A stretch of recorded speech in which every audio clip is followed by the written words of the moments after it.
سورۃ الفجر جسے سورہ امام حسین بھی کہا جاتا ہے. سورہ امام حسین السلام کیوں کہا جاتا ہے سورہ فجر کو؟ صادق علیہ محمد نے فرمایا اس لیے کہ اس سورہ کا اختتام ہے یا ایتھا النفس المطمئنہ ارجعی الی ربک راضیۃ مرضیہ وادخلی فی عبادی وادخلی جنتی. ہے سورۃ الفجر. سورۃ الفجر کا نام ہے سورۃ امام حسین علیہ السلام. اس سورۃ الفجر کا آغاز کیا ہے؟ والفجر ولیال عشر والشفع والوتر واللیل اذا یسر هل فی ذلک قسم لذی حجر. فجر کی قسم، ایک فجر کی، والفجر واللیال عشر اور 10 راتوں کی قسم، والشفع والوتر اور کی قسم، ایون کی قسم، جفت اور طاق جسے اردو میں کہتے ہیں، واللیل اذا یسر اور ایک رات کی قسم جو گزر رہی ہے. بڑی سمبولک آیت ہے. اچھا فجر کی قسم، یہ علماء مفسرین نے لکھا ہے کہ ایک تو یہاں فجر اور 10 راتوں سے مراد پہلے تو یہ کہ ذی الحج کی 10 راتیں اور پھر وہ ایک فجر کی جس پر حج ہوتا ہے. دوسرا یہ کہ محرم کی 10 راتیں اور فجر عاشوراء کی قسم. والفجر ولیال عشر والشفع والوتر. شف کہتے ہیں ایون کو، وتر کہتے ہیں آڈ کو. تو 2 4 6 8 10 یہ ایون ہے اور 1 3 5 7 9 یہ آڈ ہے. ان کی قسم اللہ کھا رہا ہے. قرآن کی بیوٹی کیا ہے؟ ظاہر ہے پھر ظاہر کا باطن ہے، باطن کا پھر ایک اور باطن ہے. یہ قرآن کی ایسی خوبصورتی ہے کہ باطن کا مطلب یہ نہیں کہ ظاہر معنی نہیں رہا، ظاہر اپنے مقام پر انٹیکٹ ہے، لیکن ظاہر کا ایک اور لیئر ہے، پھر اس لیئر کا ایک اور لیئر ہے، ایک اور لیئر ہے، اس طرح ہے. میرے ساتھ تو آپ کو آگے چلو. امام نے فرمایا کہ والفجر سے مراد جانتے ہو کیا ہے؟ آپ معصومین علیہ السلام 14 ہیں، ریورس میں چلیے گا میرے ساتھ. والفجر قائم آل محمد کی قسم، یہ امام نے فرمایا. اچھا باطن جو قرآن کا ہے نا وہ میں اپنے موڈ سے نہیں بنا سکتا. مجھے اچھا لگ رہا تو قرآن کا باطن یہ ہوگا، یہ میں نہیں کر سکتا جب تک کہ حدیث امام نہ ہو. بات ذہن میں رکھیے گا. اور ہمارے جیسے بعض لوگ کہتے ہیں کہ بھائی تم جلوس نکالتے ہو، کراچی کی مثال ہے، اب تو کئی دفعہ پرانی مثال ہو گئی. بہرحال اس جلوس نکالنے کی دلیل کیا ہے؟ تو عزاداری کی تو بہت سی دلیل ہے، لیکن کسی نے کہا کہ ہم نستر پاک سے جلوس نکالتے ہیں. علم نشرح لک صدرک، اللہ نے قرآن میں کہا ہے علم لے کر نکلو نستر پاک سے صدر تک.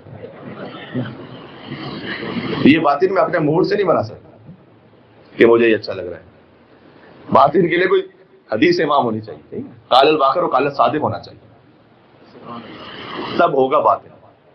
اللہ تعالیٰ نے سورہ نحل میں ایک مثال دی ہے کہ ہم نے شہد کی مکھی کی طرف وہی کی کہ وہ جائے اور پھولوں سے رس حاصل کرے.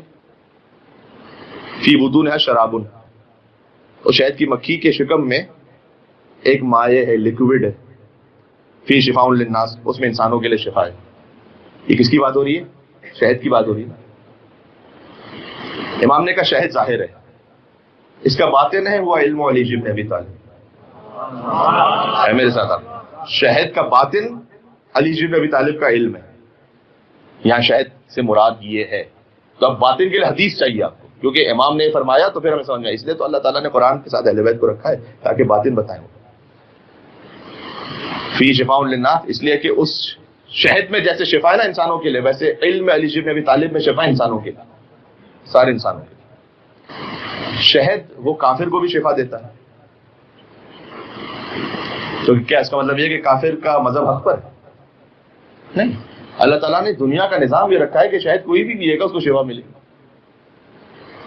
تو مولا علی سے بہت سے لوگ مسئلہ پوچھنے کے لیے آتے تھے.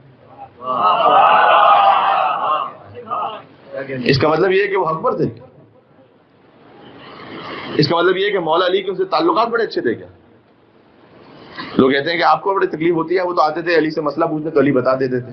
تو اگر اتنے برے تھے تو پھر علی مسئلہ کیوں بتاتے تھے؟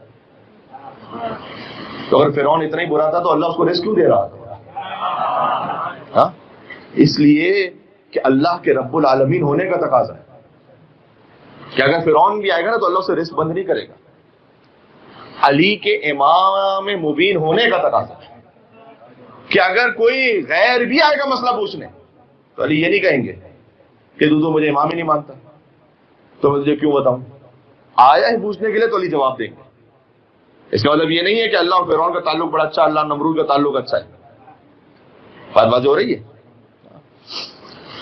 اور مولا علی علیہ السلام نے کبھی جواب دینے میں آپ جانتے تعامل کیا ہی نہیں، ویٹ نہیں کیا.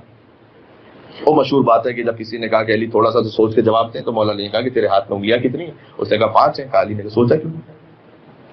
کہیں کیسی بات کر رہے ہیں آپ، ساری زندگی میرے سامنے ہی کہ جیسے تیرے سامنے 5 انگلیاں، پوری کائنات علی کے سامنے ویسے۔ تو کہاں سے حوالہ یاد نہیں ہے، نصاب سوچنے دو، کہاں سے پوچھ رہے ہو جواب سوچنے، کہ علی کی زندگی میں کوئی ایسا سوال تو لاؤ کہ جب علی نے کہا ہو جواب سوچنے دو۔ وہاں پر وہ نہیں ہے معاملہ وہاں۔ تو اب ذرا غور کیجیے گا، میں بات کو آج آہستہ آہستہ پھر اختتام کی طرف لے کر جاؤں گا۔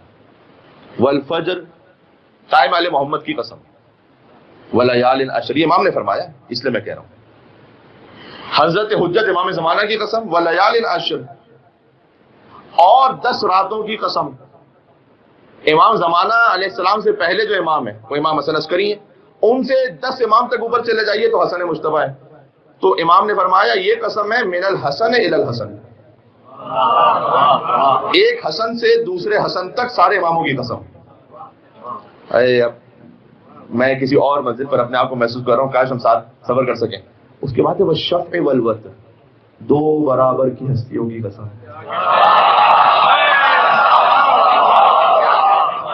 اللہ اکبر، اللہ اکبر، 2 برابر کی ہستیوں کی قسم۔ کون ہیں معصومین میں کہ جو بحرین ہے، مرج البحرین یلتقی ہے؟ میرے ساتھ آپ مل کے صلوات بھیجیں، نام بی بی فاطمہ الزہرا اور مولا علی مرتضیٰ علیہ الصلوۃ والسلام پر۔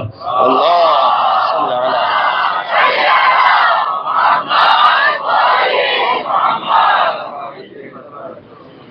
والشفع، 2 برابر کی ہستیوں کی قسم، والوتر، اور ایک طرح کی قسم جو اشرف کائنات ہے۔